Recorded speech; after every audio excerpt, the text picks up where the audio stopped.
तो one piece के 1100 से भी ज्यादा एपिसोड ध्यान से देखने के बाद मैं कुछ ऐसे डिटेल को खोद खोद कर निकाला हूँ जो अगर फ्यूचर में सही हो गए ना तो लिटरली पूरी वन पीस की दिशा बदल सकती है। जैसे लोकी का हथौड़ा पहले खुद नीका के खिलाफ लड़ा था और शायद ना हमें finally man with the bun scar मिल गया है। तो एक हेड में जब वेगापंक ने बताया कि आज से 800 से 900 साल पहले जब वर्ल्ड वॉर छिड़ा था उस टाइम ना एंशिएंट वेपन का यूज किया गया था और उसके कारण ना समुद्र का जो लेवल है वो लिटरली 200 मीटर तक चला गया, जिससे ना पूरा कॉन्टिनेंट ही डूब गया।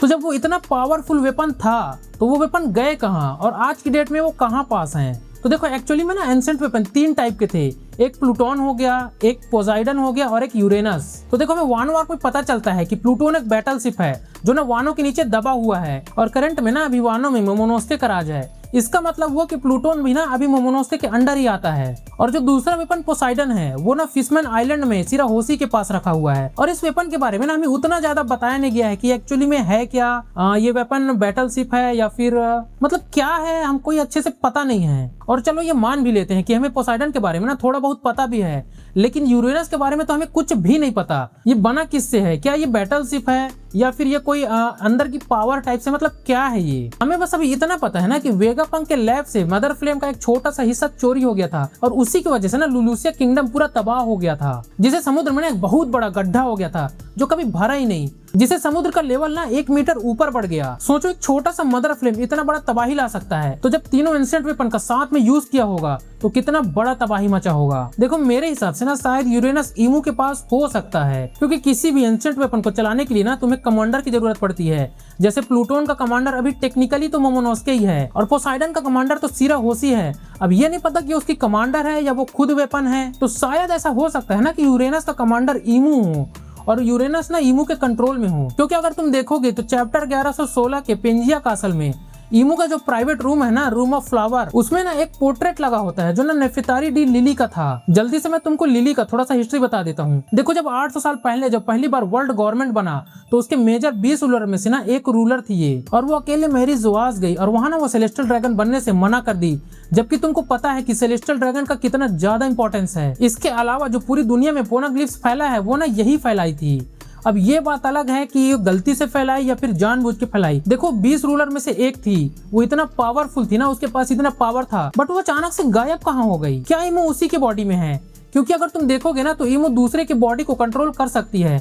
अभी हाल ही में उसने गुंको की बॉडी को कंट्रोल किया था, तो ऐसा हो सकता है कि वो आज भी लिली की बॉडी में हो। और अगर कहीं से भी ये सच है तो उसके प्राइवेट रूम में विवी का जो पोर्ट्रेट है जो खुद लिली के जैसी दिखती है वो ना खुद ईमू ही हो सकती है। वो खुद ना अपने ही फोटो को प्राइवेट रूम में रखी है। देखो अगर यूरेनस की पावर ना ब्लड लाइन से चलती है तो उसकी पूरी पावर ना आज भी विवी के पास होगी जो खुद नेफेतारी है, क्योंकि कोबरा ना खुद कंफर्म करता है कि नेफेतारी फैमिली डी कैरी करता है, और अगर नेफेतारी डी कैरी करता है तो फिर वो ईमू भी हो सकता है। लेकिन इस थ्योरी का सबसे वीक पॉइंट ना मेरे को ये लगा कि लिली ने कुमा के डेविल फ्रूट को यूज करके पूरी दुनिया में पोनाग्लिफ को फैलाया था, लेकिन डेविल फ्रूट तो तभी रिस्पॉन्ड होता है ना जब उसका ओनर मरता है। अगर उसका ओनर ही नहीं मरा तो डेविल फ्रूट रिस्पॉन्ड कैसे होगा? और अगर ईमू लिली की बॉडी में है तो इसका मतलब हुआ कि लिली अभी मरी नहीं है, और अगर लिली मरी नहीं है तो फिर डेविल फ्रूट रिस्पॉन्ड कैसे हुआ और कुमा को कैसे मिला? बस इसी चीज की वजह से ना थोड़ी थोड़ा सा वीक हो सकता है कि यूरेनस ना ईमू के पास है। दूसरी बात अगर तुमको पता होगा तो लोकी के हथौड़ा के अंदर ना एक आत्मा टाइप का कुछ तो है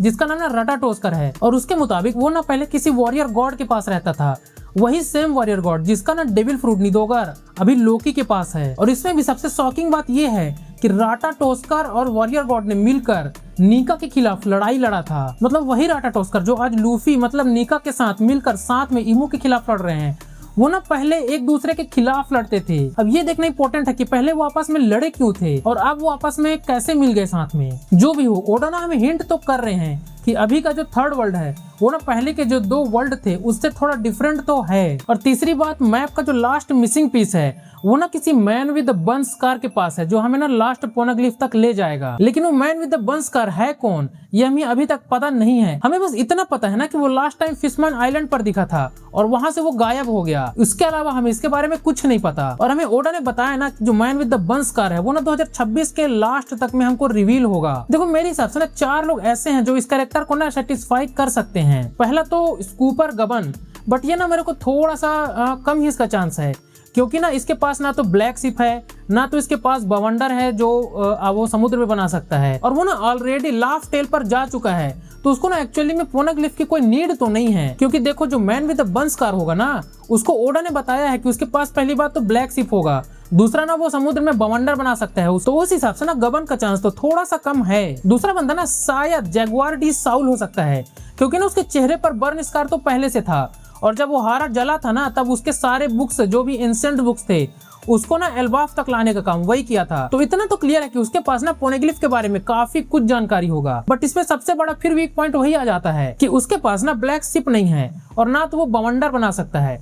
तो इसमें भी ना मतलब हो सकता है, लेकिन ना थोड़ा सा चांस इसका कम है। और तीसरा बंदा ना जिसका होने का चांस सबसे ज्यादा है, ड्रैगन। क्योंकि भले ही उसके चेहरे में बर्न स्कार नहीं है, लेकिन उसके चेहरे में जो टैटू बना है शायद हो सकता है कि वो अपने बर्न स्कार को छुपाने के लिए वो टैटू बना के रखा हो, तो बर्न स्कार वाली प्रॉब्लम तो यहाँ पास सॉल्व हो जाती है। और दूसरी बात ना उसके पास ब्लैक शिप भी है जिसका नाम विंड ग्रैंडमा है, तो ना ब्लैक शिप वाली बात भी इसमें कंफर्म हो जाती है। और सबसे लास्ट बात ना उसके पास वेदर चेंज करने वाला पावर है, वो अपने पावर से कभी भी मौसम चेंज कर सकता है, थंडरस्टॉर्म ला सकता है। तो समुद्र में लट्टू बनाना ना उसके लिए बहुत बड़ी बात तो नहीं होनी चाहिए। और लास्ट में ना सिर्फ एक ही आदमी बचता है, लेकिन उसका होने का चांस ना बहुत ज्यादा कम है, लेकिन चलो मैं उसको तुमको बता ही देता हूँ। कुछ लोग सोचते हैं ना कि किलिंगम वो व्यक्ति हो सकता है, वो ना बेसिकली एक होली नाइट था जिसका ह्यूमन फॉर्म ना अभी हमको रिवील हुआ है। कम से कम वो बवंडर तो बना ही लेता है, बस हमको ये नहीं पता कि उसके पास ब्लैक शिप है या नहीं है। इसका ना वो आदमी होने का बहुत ज्यादा कम चांस है, क्योंकि ना सेलेस्टियल ड्रैगन कभी फिशमैन से शादी तो नहीं करते। हाँ, कुछ लोग ना इसको सीरियसली तो ले रहे हैं। देखो मेरा झुकाव ना अभी भी ड्रैगन की तरफ थोड़ा सा ज्यादा है, क्योंकि ना वो सभी क्राइटेरिया मैच करता है जो मैन विद द बंस्कार होने के लिए चाहिए। और अगर सच में ऐसा हो गया ना तो क्या पता लूफी को अपने बाप से ही कहीं लड़ना पड़ जाए। और जब ये एल्बाफर खत्म होगा, जो कि ओडा ने ना खुद कंफर्म किया है कि इस साल तो खत्म होगा ही होगा, उसके बाद मैन विद द बंस्कार रिवील होगा, पोनाग्लिफ मिलेगा, फिर लूफी का क्रू ना न्यू आइलैंड लोस्टर आइलैंड की तरफ जाएंगे और वहीं से ना एक्चुअली में ग्रेट वॉर शुरू होगी। तो ये था मेरा छोटा सा एनालिसिस। बाकी मिलता हूँ मैं तुमसे नेक्स्ट वीडियो में, तब तक के लिए बाय।